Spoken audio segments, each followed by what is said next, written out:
Si tu equipo usa más de 5 herramientas al día, no tiene productividad. Tiene caos. Porque cada vez que cambias de plataforma, pierdes foco, pierdes tiempo y pierdes contexto. Repites trabajo, copias y pegas información. Buscas archivos que no están donde deberían y al final del día sientes que trabajaste mucho. Pero avanzaste poco. Esto no es un problema de talento, no es un problema de actitud, es un problema de sistema. Demasiadas herramientas fragmentan el flujo, rompen la concentración.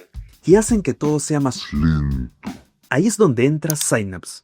Unifica tareas, comunicación, datos y decisiones en un solo lugar, para que tu equipo deje de operar en pedazos y pueda realmente producir. Menos herramientas, más inteligencia, mejores resultados.